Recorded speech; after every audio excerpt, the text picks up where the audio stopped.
today we're going to talk about DeFi and NFTs. I mean, no. So NFTs and DeFi. What all of us have been in a place where NFTs have come in. So NFTs have been something that's really allowed people to really ramp up and get into crypto at a more rapid pace than it is with DeFi.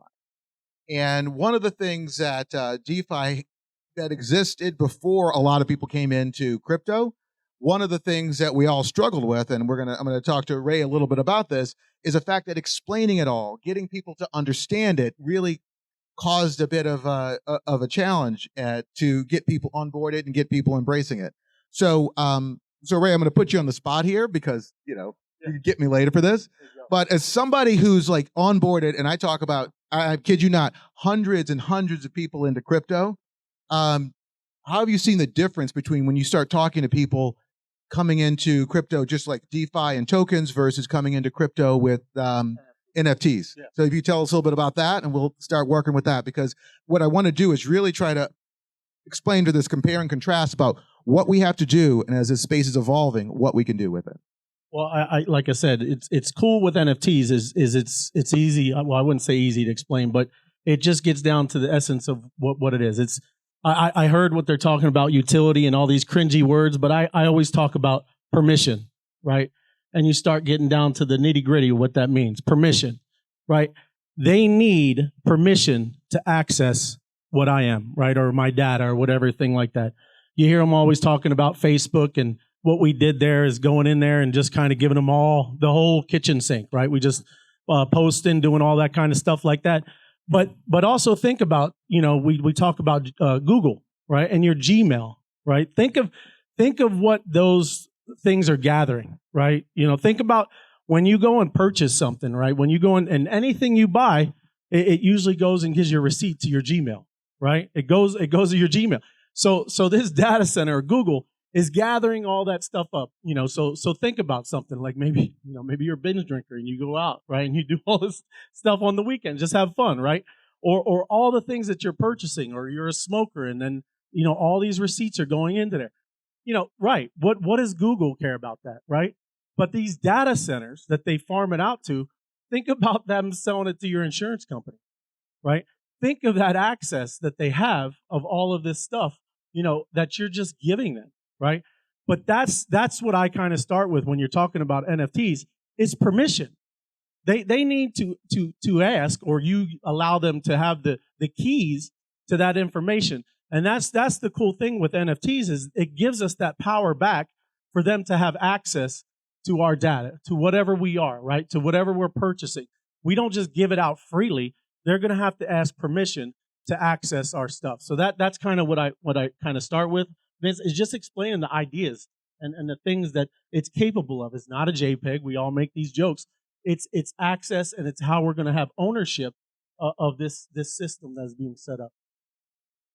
No, thanks for that. So, Amr, so in terms of looking at this evolution of the space and where it's coming, I mean, we talked a little bit about when I started talking to people for this panel, I don't think I've had as much fun prepping for a panel and talking to people and getting to know them, what they're doing, as I had for some of this conference, and sorry for the last conference. Yeah, I did get delayed. But I mean, one of the things that we talked about is kind of what your perspective is on it, and I think yours is pretty unique. So if you don't mind sharing. Yeah, absolutely. So I think it's really important, everybody. Amr Shiada here. So I think it's really important that we look backwards to understand where we're going forwards, and I think an integral part of NFTs is actually DeFi. We see crypto, we need to understand the volatility, embrace it, and that's how you learn to actually, make money from it. Then when we saw kind of Ethereum start really blowing up in terms of being able to create and build on it, decentralized applications, and then DeFi, most importantly.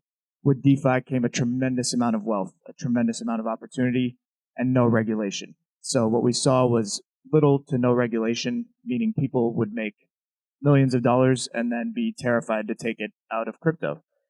So we also saw the need for, really good ways to secure that value, whether we're talking about automated market making or liquidity providing.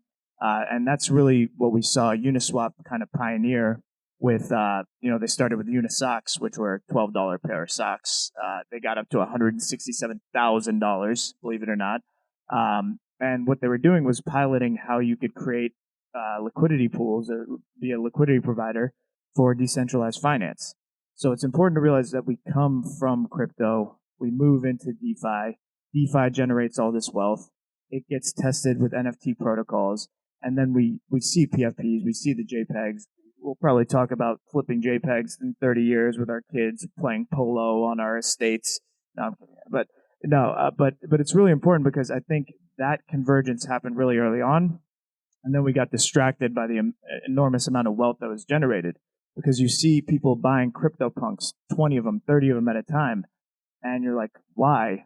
And it's likely because this person just made a lot of money in decentralized finance and wants a secure place to store their assets where the fair market value is hard to evaluate, much like any wealthy person would do with art. And so I think that was really the genesis that we need to remember, because I think that's where we're headed to be able to create sustainable NFT projects, which in my opinion is a great, pretty picture behind a DeFi project. Thank you very much. So, John, as you're looking at DeFi and you're seeing from where you sit, and this is the guy who goes to conferences, talks to people. When you're looking at DeFi and NFT, which part of this technology blend are you seeing the most of, and what's really your take on where it is right now?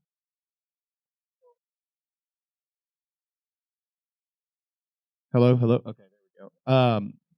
Yeah, so we're not really looking at the current state because from our viewpoint, the current state is really, I think somebody said it before, it's where we were in 95, 96. And so we have a history to look at, or we have a comparison to look at with things that came before us, like the internet, like, apps and how those things took off. And so we're looking 3 to 5 years out. And what we're really looking at is how do we take DeFi, to your point, and combine it with crypto and NFTs specifically to allow for permissionless self-sovereignty, and where does that fit? And so we're looking at places like real estate.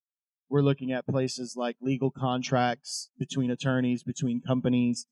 And we see NFTs moving to, the value of NFTs more being in the codification and the public ledgering with, counties and things like that for these types of assets. And so, there's a story about how Target back in, I think, 2002 got so good at aggregating data, okay, that they were able to predict when a son or a daughter of this guy was pregnant before he even knew about it in his own house. And this was back in 2002.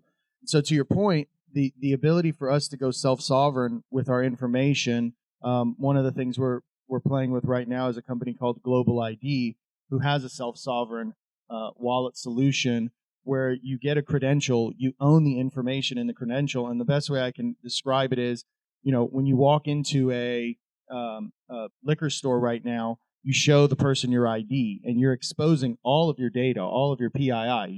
Your ID number is on there. If somebody had a photographic memory, they could, remember some of this stuff.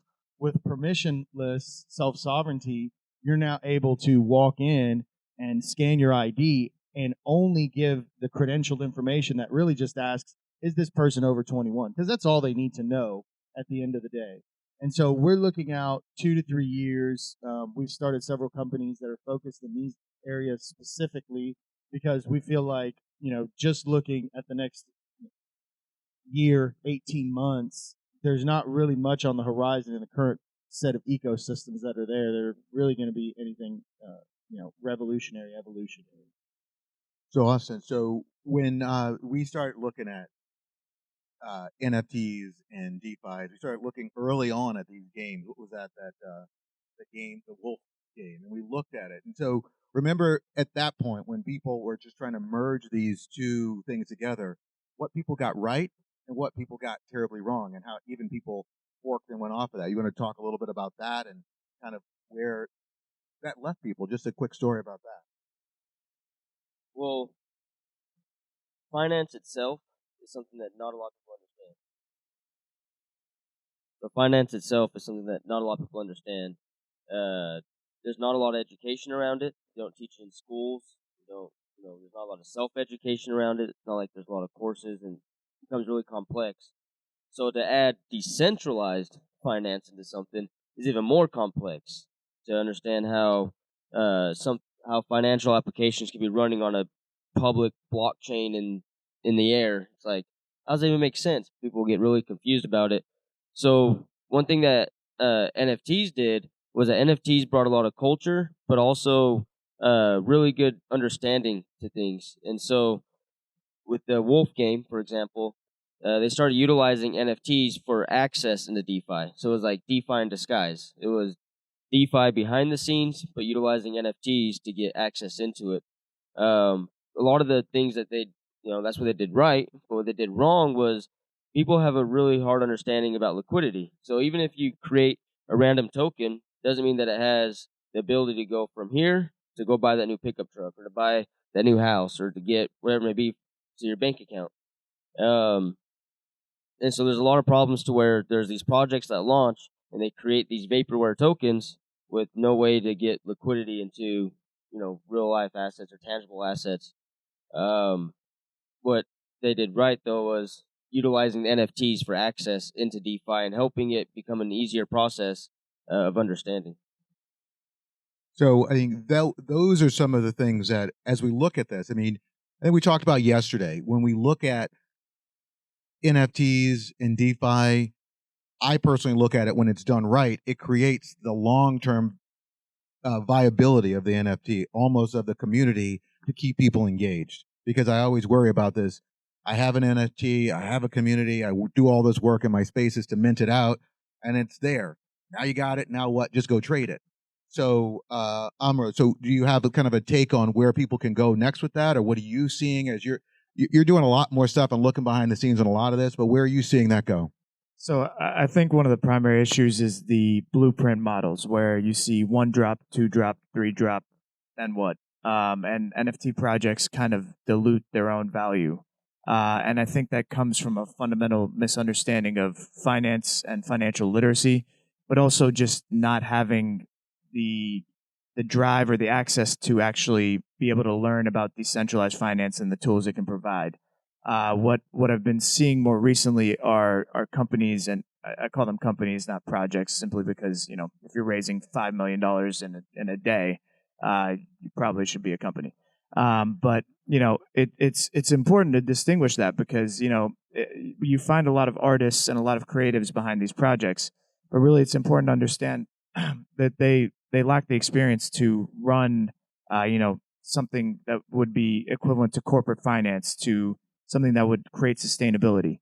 And where I see DeFi really coming into place is creating that sustainability.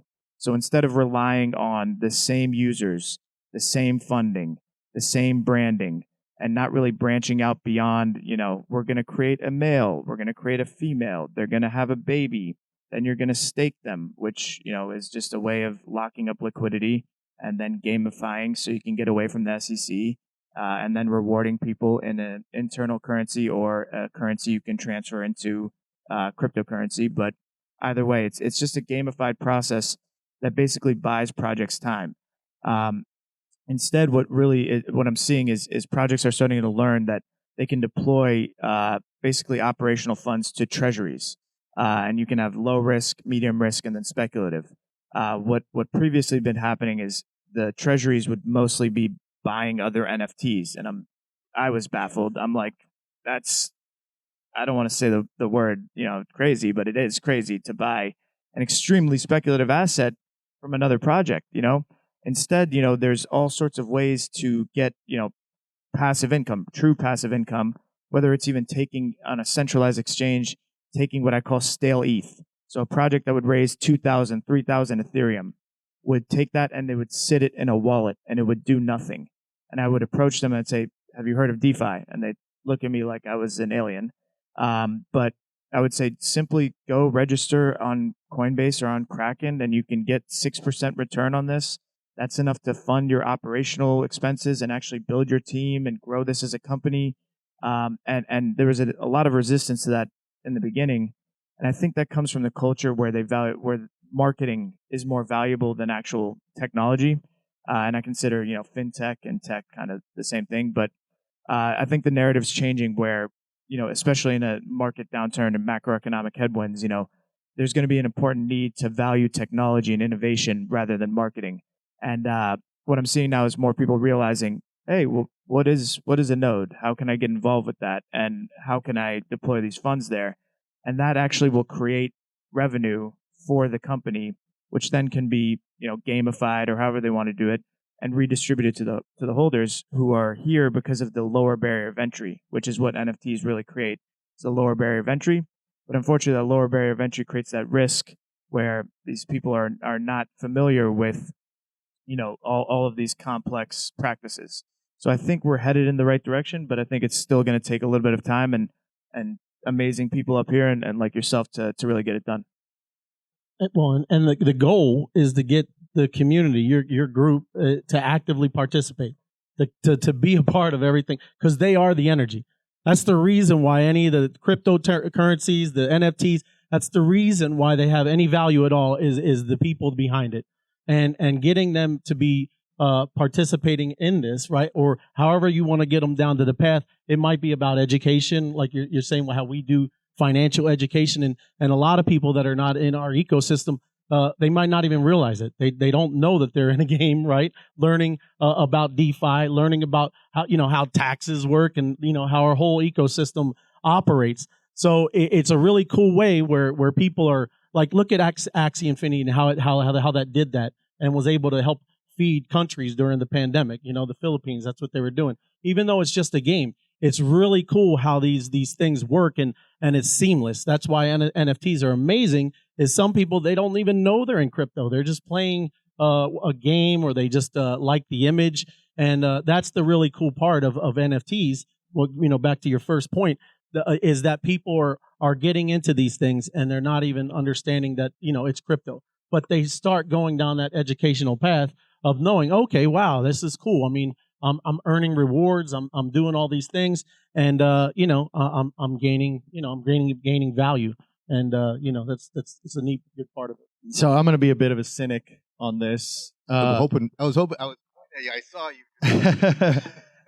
You mentioned, the economic viability of a lot of these protocols, and what we have to look at is, how the model, the economic model of these systems really drives forward the long-term viability.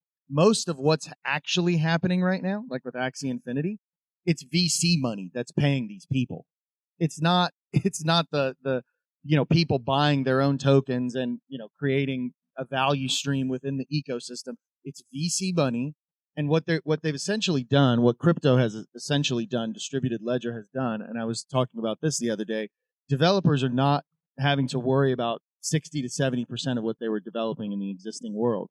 They're more focused on the user experience and delivering a product directly to the user. And a lot of the ledgering and a lot of those components that are systemic of traditional finance are cut away. And so you have VCs that, instead of putting money into where they would traditionally have to put it, they can now put it in the hands of people. It's a good thing. I'm not saying it's a bad thing.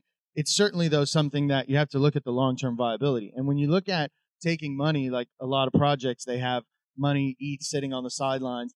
You put it into CeFi. I would say if you put your ETH into Ethereum, that's in centralized finance. You can't see what's happening there. How are they returning 7-8%? Who knows? That could also be VC money. That could also be money that's coming in from other places. And then you look at the DeFi side and you say, okay, if I'm really going to take my ETH and put it into some DeFi protocol, you really need to understand how that economic model of that DeFi system is operating. Because I can tell you right now, you can go 90% of the tokens that are out there in the market, you go look on DEX tools or something that gives you some insight into how much liquidity is staked versus how many tokens are actually not outstanding tokens, but tokens that are locked into liquidity that are providing the engine for that token to turn. And you'll see that 90% of them are not viable. The economic model will not work. And so when you start to look at these things, you really have to, especially if you're starting a project or looking at a project, or you're part of a DAO, you're part of that community ecosystem that's investing these monies into DeFi, especially when you're raising money through NFTs and then redeploying that money, just make sure you're looking at these things with a bit of a cynical skeptic viewpoint, because a lot of this is not economically viable. No, and when we had our first conversation, we were going back and forth. He's like, wait a second, is that for real? Or what about the regulatory? You can't say that. I mean, there's all these things happening in DeFi. There's all these things happening. You talked about a dance with the SEC. You saw talk about looking at regulation. So as the work that you've been doing, John, because you said you're looking a couple years out, where are you seeing DeFi? This is like a preview of coming attraction, right? What should people be thinking about? Are they going to get surprised by something in regulation, and should they be thinking about? So yes, everybody should be thinking about regulation. What you should be thinking about is regulation. I would say that most of the regulation that we need, so there's three components to regulation, okay? There's legislation, which is actually what goes into the books. That's what Congress writes, that's what gets codified, and that's what gets put in the books. Then regulators come in, like the SEC, the CFTC, whoever that is. They come in, they look at the legislation, and they say, okay, how are we going to regulate this? And then the third piece of that is guidance. And so what they'll do is they'll end up writing guidance, okay? So what you guys need to be focused on right now is how traditional finance works, because I personally, we've been talking with a lot of 3 and 4 letter acronym, people at high levels in these organizations.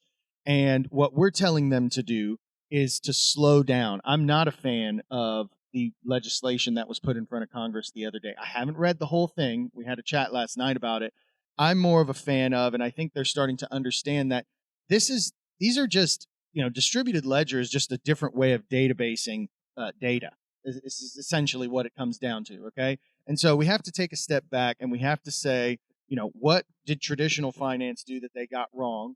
Where is the legislation lacking, the small pieces that it's lacking? And then how do we, in the interim, provide guidance? And if you look at the NCUA, which is the FDIC for credit unions, we had a chat with them about a month ago, and they've already released distributed ledger at our, basically we went in and said, please don't just say blockchain, please say distributed ledger. And they released a guidance piece, 7-8 pages, that talks about distributed ledger and how credit unions can get into using distributed ledger. So I would say, you should be focusing, don't be the renegade. If you want a long-term viable project, it's okay to skirt the line with regard to current regulation and guidance. Be more, we certainly are erring more towards the side of caution, KYC, AML, especially in staking platforms where you're offering some type of reward back to the users. I mean, these are places where if you get caught, in an AML or a BSA, Banking, Secrecy Act or anti-money laundering scheme, there are big penalties for being involved with something like that. And that's the last thing you want to be involved with. I mean, this is what Binance is fighting everywhere it goes right now, because it was so lax for so long. It's having a hard time right now establishing itself, and it's only able to establish itself in obscure, small, low regulation types of areas. So I would say for project builders, focus on what traditional finance is doing from a compliance standpoint. Talk to your local Congress people, not about new legislation. Let's wait on that. Talk to them about getting guidance and help them put together guidance for what's already on the books, what kind of regulation we already are looking at, because I would say that we're 95% there with regard to legislation and regulation. And if I could add, I'm personally, I get a lot of flack for this. I'm a fan of regulation. I think it gives people the guardrail for where they can lean up against and understand, okay, now we're in all gray area currently. That's cool. Some people love it. But if you have a place to, put your foot and plant your feet, then you can actually understand how to innovate. The recent legislation that came out, it's going to be a year and it'll change 50 times before it actually comes to actually voting and comes to being a law.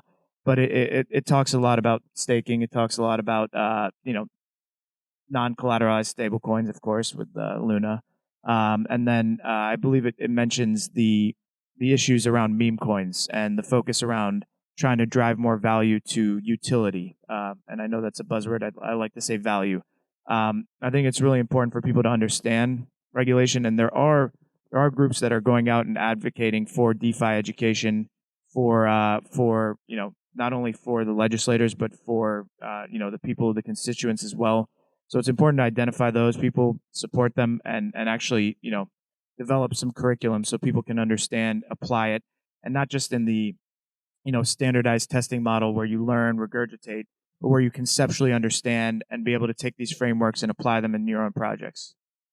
I think it's amazing. So one of the things that we've worked on, and what a lot of people will struggle with as we get closer and closer to DeFi, and Austin, maybe you could talk a little bit to this, is the fact that we still have NFT projects. We still have this little thing called Discord, and you still have mods. So when people start asking questions about DeFi, you just can't get some random mod off of. People need to understand it. They need to understand what advice they're given. So Austin helps coordinate with a lot of other people what's going on. Let's say in large Discords, like how do you prep your mods to really help answer questions without giving financial advice? What are some of the things that when you guys talk as a team, what do you talk about? Well, when it comes people so I referenced last night to the Apple store. So when people have a issue with their phone, they want to go to Apple and just get it fixed or get help with something and get that personal touch. And so when it comes to the moderators and community platforms, whether it's Telegram or Discord or Facebook groups, whatever it is, we always just say, and I don't like the word moderators. I like engagers. And so I want, we focus on just engaging somebody. So and engaging somebody is just having that relationship with them or having that conversation with them or just being a friend. It's like, hey, let's help you figure out this wallet issue. And so you don't have to give financial advice. You just help somebody solve a problem. And if their problem is going from their bank account to Coinbase, you're just helping them figure out which button is the correct one to push. To go from Coinbase to MetaMask, you're helping them with that. Just more of like an ease of comfortability. It's really uncomfortable. Like a tour guide lesson, lesson advice. So that's it's important to understand because these are questions that people have. I mean, and that goes to sort of like education. And both John, you and Amro are doing a lot with financial education. What you're doing was it the Houston school? Dallas ISD. Dallas ISD with financial education in schools. What you've been talking about with some of your friends getting to like learning and in growing platforms. If you don't mind talking about a little bit about the benefit of this early financial education and what that's really where you see the benefit of that is in terms of like the pipeline of education. Yeah, I think that it's twofold, right? We've got to help kids understand. I think high school level is probably the best place to start. That we've taught them for as long as we can remember, back to the Medici family, that they need to know how to do other people's books. Banks, you work at a bank, you need to know how to do the bank's books. You work at a company, you need to know how to do the company's books. And we've spent zero time teaching them. They teach you how to write a check in high school. Who needs that education? And not anymore, because you don't have checks. So, we really feel like it's time to reset the understanding for high school level kids that are coming out in two aspects. The first is that you can now control your financial freedom. You can have self-sovereignty over your financial freedom. And two is that if you're tech inclined, a little bit more tech inclined, and you like to help people and build products for people, that there's this really easy ecosystem to get involved with as a builder or an entrepreneur that doesn't require a heavy amount of overhead and that doesn't require a heavy amount of you don't need to be a C+ developer. You can literally go take a couple JavaScript classes, a couple React classes, and a Solidity class, and you can build an application. And that's a very low barrier to entry for most kids. And so those are the two areas that we're focused on. And I believe that if we can get kids at a younger age, I'm actually a big fan of my kids aren't going to go to college if they don't want to for a year or two, as long as they'll build something, and I'll fund it. Outside of that, I think we need to instill that type of mentality that you can be successful, especially now in this decentralized world, if you're just given a few tools. And that's why we've started with DISD. We've partnered with a few different South Dallas organizations that are doing education already for parents and families, trying to help them understand how to get into crypto. And we feel like if we start at the schools, 15, 16-year-olds, we have a real good opportunity to change the trajectory for inner city kids, and then people who really all over that don't have access to what finance actually means in their life. That's awesome, by the way. Thank you very much. And that is awesome. I love it. Education, I think, is often ignored, and I think it's actually the linchpin to this entire ecosystem. The more you can educate, the more you can diffuse knowledge, the more you can share it, the better everyone is, just across the board. So I've been working with a DAO that also is a nonprofit, that also has a super PAC, that also has a lobbying group for DeFi advocacy and DeFi education. In doing so, it's about not only raising the awareness within the Web3 community, but actually mostly focusing outside of it.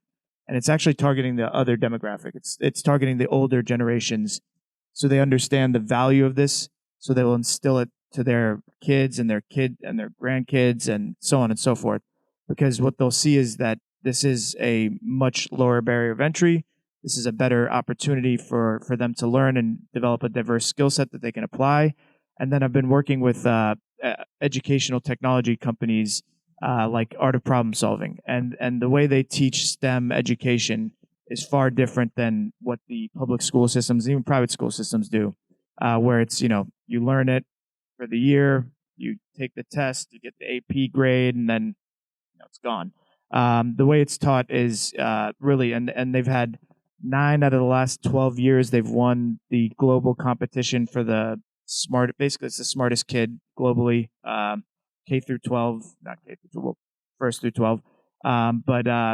This shows that the model works in terms of how the education curriculum is put together.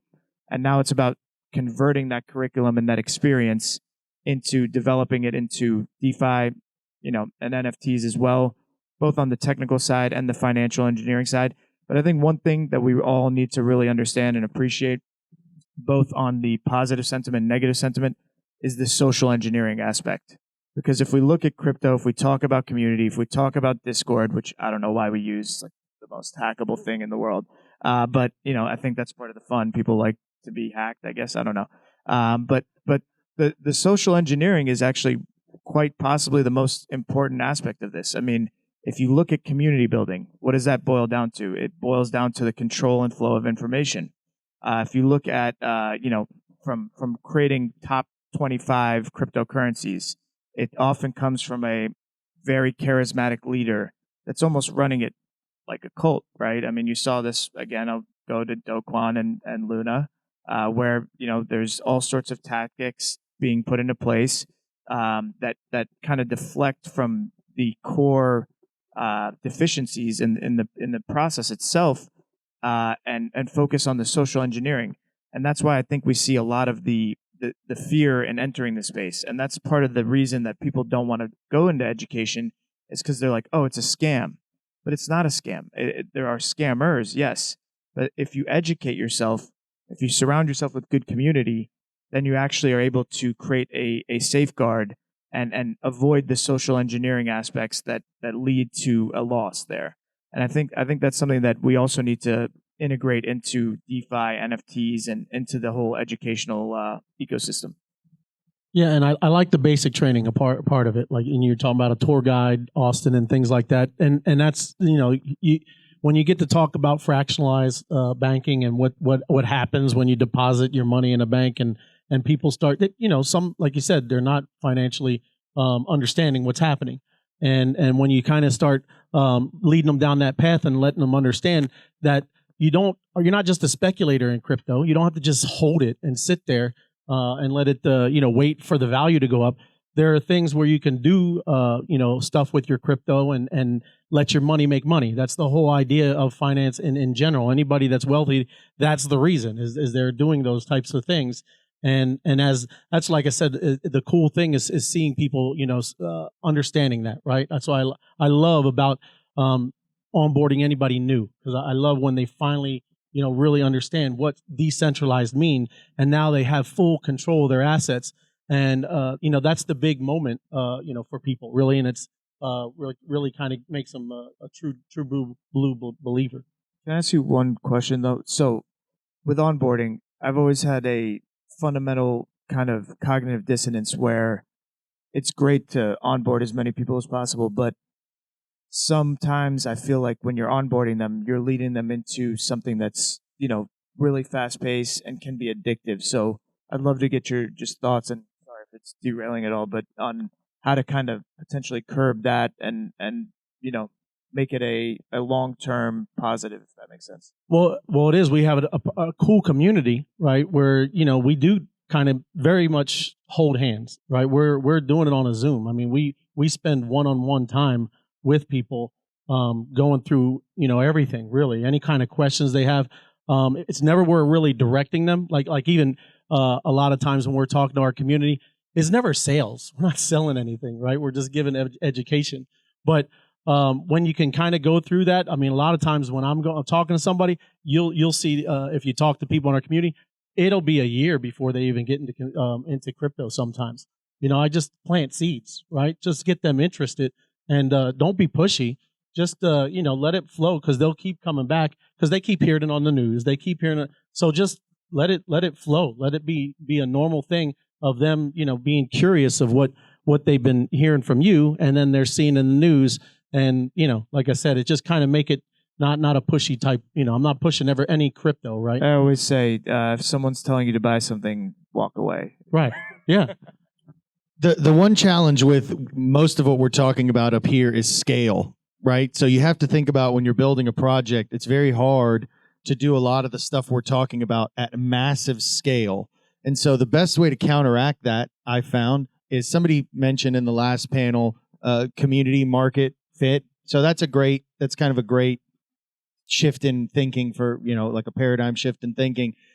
Building the products that don't require heavy educational onboard for people, obfuscate away as much.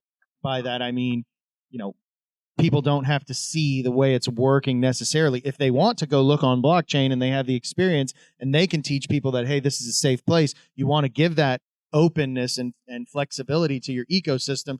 Certainly, though, for the average user who's coming in, you want to make it very, very easy when you're building these products. I think that should be a big focus for scale at mass. If you're looking to build a product that will scale at mass, that's going to be a huge component to it. One thing that I think we're missing is, why is decentralized finance even important? And so I'd love to hear from everybody up here. Sorry if it's derailing, but So why my is host decentralized finance? capabilities move down. It's like there's a little green light that goes down. Yeah. Vince, taking it. Why is decentralized finance important?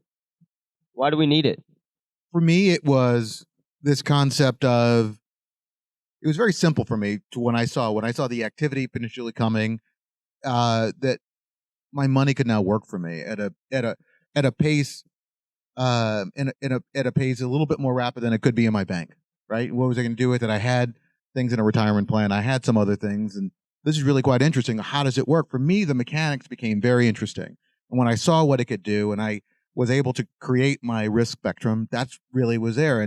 But the thing that really clicked is, I'm providing liquidity. I feel like a bank. I feel like I'm taking control. Now, the downside is I'm also customer service for me, right? So I mean, that is the other part about it. And that's what actually to, take that, and I'll let everybody out. That's why when we looked at this topic, NFTs and DeFi, is the fact that you quickly get into buy your JPEG, but now you set this engine in place around DeFi, and do you really know what's happening, what's going on, and just understand how to analyze it and see what's viable, see what's going on, and really manage it. It's super important. And the underlying thing that everyone's taken away is like education, and run your own race and go at your own pace. And that's what was interesting about the community we came into. But it's important, everybody I talk to, that's really why decentralized finance, because you got to, I'm lucky, MBA, I know how bank and I know how finances, work. But when you sit down and you start looking at it from the elementals, you start really seeing how it works, because now it's your thing. It's not just these guys in suits behind the desk talking to you and just kind of nodding and smiling, because they're all vice presidents, right? Because they're banks. That was really got me into it. That's really why I got into decentralized finance. For me, I think it was about obviously all of those aspects, having ownership in the process, but also just being able to see the global impact. So now there's no need to go to centralized authorities around the world, which as much as people bash on the Fed, they do a much better job than almost every centralized bank in the world. If you look at Forex, there's about 8 exchanges in the world that allow you to exchange foreign currency. So taking those principles, and what I loved about DeFi is it takes principles from traditional finance, from physics, from high-level PhD mathematics. It brings them together to empower the regular person. Now, the double-edged sword is that these are very powerful technologies and very powerful philosophies, and they can be exploited. But I think the idea that I love most is that it can create exponential wealth. And what I mean is not in the hyperbolic sense that we use in everyday language, where that's exponential. No, this is truly exponential. I mean, you look at the NFT projects, NFT sector, and you see something. And I'm going to say it like the goblins, and it's gone from a free mint to probably close to $50 million in funding that they've raised in maybe 10 days. So to me, that's something that you will not find anywhere else, period. And I think, you'll find that more frequently in DeFi as well, obviously more frequently. But I think the combination of the two is really, really powerful.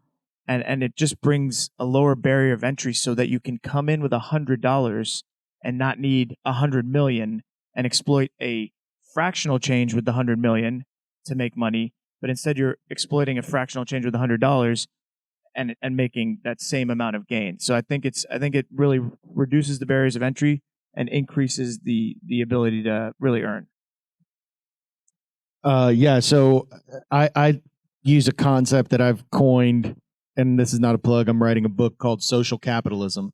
So what is going to end up happening here is microeconomies are going to end up, if we don't get overly regulated, it's really important that we don't get overly regulated. We're going to have this social capitalistic model that gets created. I think capitalism is personally great, incentivizing people to utilize their capital. It's just how do we open it up to more people, and crypto does this. And so this social capitalistic model that's going to spin up microeconomies built around communities that are worldly accessible.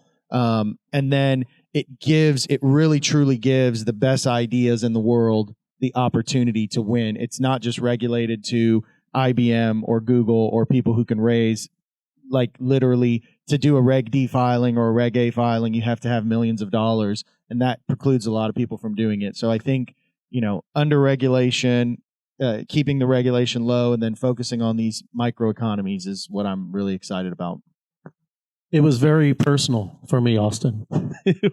It was just stake in Ethereum at the beginning of where we all been working on, and getting rewarded and taking those rewards and staking them again and continuing to compound and compound and compound, and it seemed amazing. Like I just like the experience, right? And like I said, it was just very personal.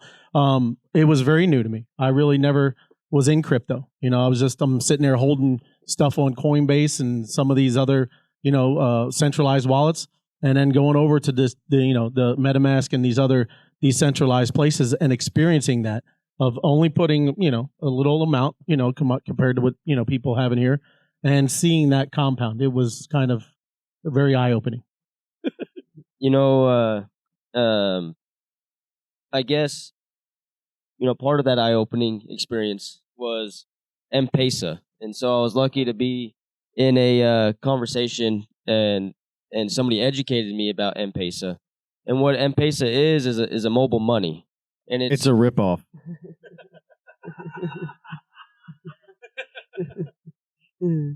It's not a cryptocurrency, and it's not on a blockchain itself.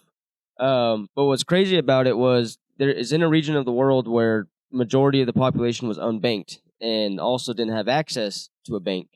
And so what they did was a cellular provider was rewarding people with points for buying the data to use the cell phones. And what people started doing in that region of the world was transacting those points with each other. And what happened was, you talk about microeconomies, is you had farmers starting to trade their eggs with with bananas and whatnot, and it blossomed into now once there was this area that was economically distressed.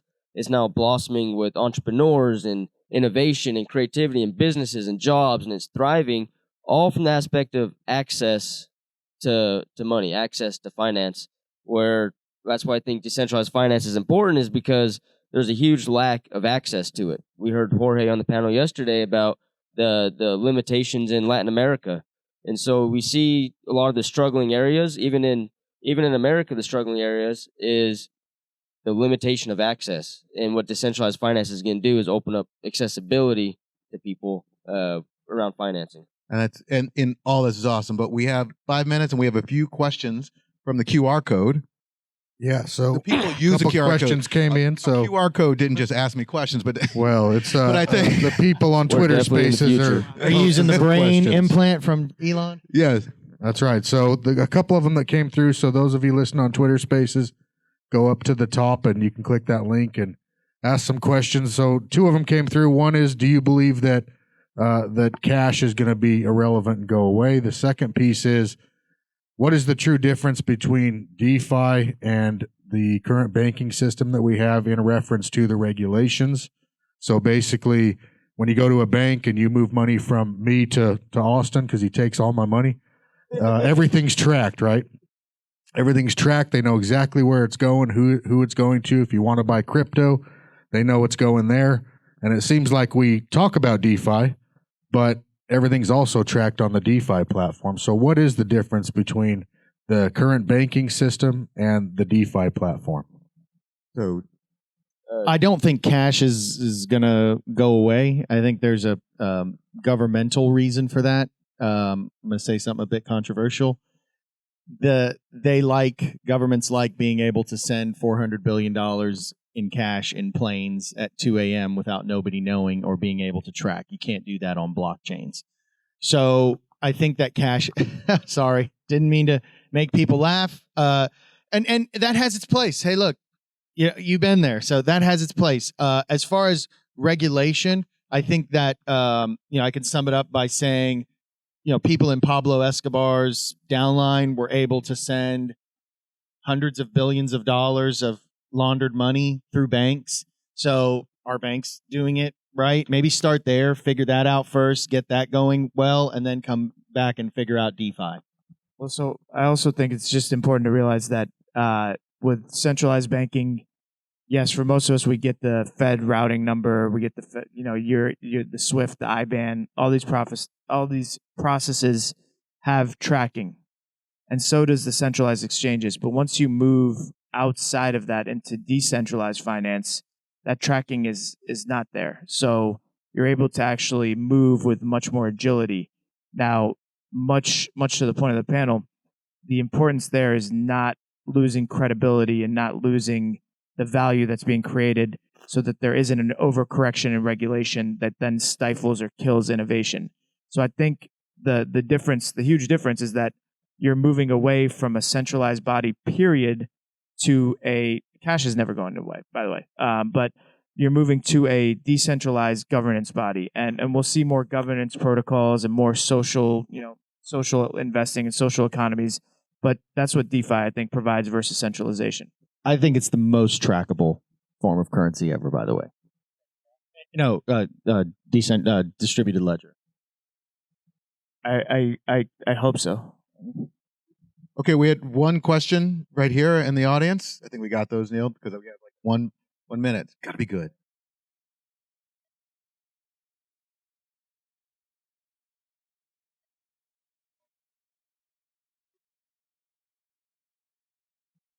Yes. It's not just SEC. There's many other. Well, it's not just that. It's the 100%. liability to the DAO.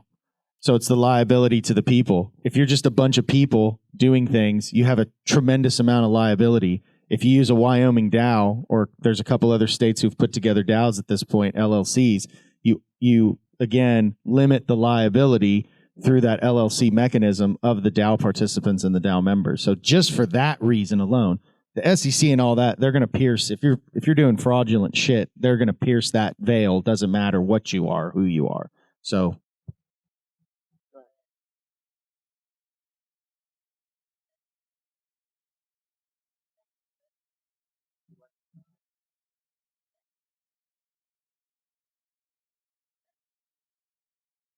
I think it makes your messaging and your marketing and your, kind of security position a lot more viable, certainly.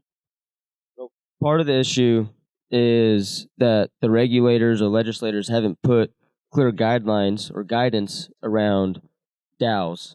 And so, how can you be fully compliant with something they haven't even given any guidance with? So like Wyoming, we bring up Wyoming. Wyoming has limitations to DAOs. You can only have 100 members, and you can only have up to $100 million in the treasury. So what happens then if you're at 101 members? You're no longer compliant with the DAO. Most crypto projects are thousands and thousands of members. So there's a really lack of clarity from regulators. And so we're in a process to where I like to refer to, you have like a beach and there's sand everywhere. And we just need to put a sandbox. So just a box around the sand, but not structured grids within the sandbox, but be able to allow creativity to be able to build things within a protected ecosystem with a little bit of guidance. And I actually think that that's what's hurting DAOs is they're not able to understand what they can and can't do, so they're not effectively raising money, or they're effectively raising money and then they have no idea what to do with it because then it goes into voting participation. There's a bunch of other regulations that are involved. And if you look at voting in general, you're talking about 1 to 5% participation. And in some states, it requires a much higher percentage or, super majority or a lot of different stuff that people just don't know because they're not, civil, servants and don't understand these concepts. But I think it, to your point, it needs some guidance. And I think that'll help I think it's more of a marketing term now than it is an actual, utility infrastructure. All right. I would say get a competent attorney on your side, A group of them, or a handful.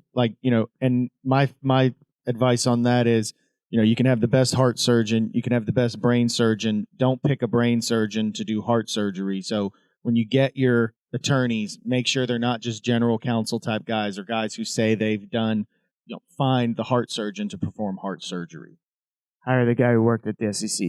I know we're out of time, but I just want to say something real quick. For us to advance humanity the way we want to, not everybody has the pockets to hire the attorneys or hire the best group of attorneys. There's a great example of this with the Wright brothers. So with the invention of the airplane, there was somebody that was also competing to be the first one to create an airplane. And they had deep pockets. They had all the marketing. They had all the top engineers around the world, whereas the Wright brothers were just bicycle makers, but they had the will.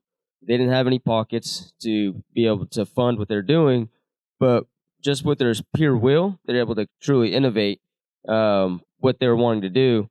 And so it doesn't always take deep pockets, and we also need to be able to allow for innovation to take place. And so right now, with the lack of clarity on a lot of things, we're going to see a lot of innovation come through. And I think there's going to be a lot of, when it comes to regulation, people grandfathered in during this time frame because there was a lack of clarity. All right. So I want to take this. We can wrap this up. Thank you so much to this panel. Everyone, I really appreciate your time and attention. People listening on Twitter Spaces, people watching. I thank you so much for this. And let's have a big round of applause for this group.